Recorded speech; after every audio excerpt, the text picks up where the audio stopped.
Hello, and welcome to the monthly Sales Elite Recharge. I'm Michelle, here with my correspondent Ash, and in March, the theme is right sizing with SolarEdge. Here are your top updates for the day. Let's jump in. One of the most common questions we get from sales reps is, what do the inverter numbers mean?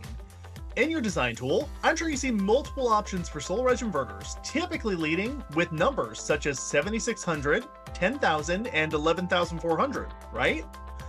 Those numbers are actually associated with the AC output of that inverter in watts. Determining what inverter you need is determined by a couple different factors, but the good news is the math is really easy.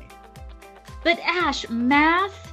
There's math involved? If only we had a simple resource, maybe a video less than 2 minutes long that would show this for our Sales Elite crew. Good news, we do!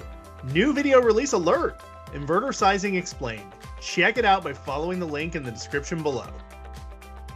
And need more help with system sizing in general? We have a webinar on March 18th just for you. We will dive into more best practices on sizing with SolarEdge, specifically on how to avoid electrical upgrades. Cameron Stewart, our technical expert, will be on the line for the last 30 minutes to support on specific requests and scenarios from you. So do you have a particularly tricky system that you need help on? Bring it to this event and we will work together to sort it out for you live. Scan the QR code to register. Before we close out today, a quick highlight on a cool installation. More and more, we are seeing requests for battery systems on multi-dwelling units like apartment complexes. This one is especially sleek in Houston, Texas. Do you have customers that are asking about small commercial or multi-dwelling projects? Choose SolarEdge for more production, enhanced safety, and lower overall materials cost.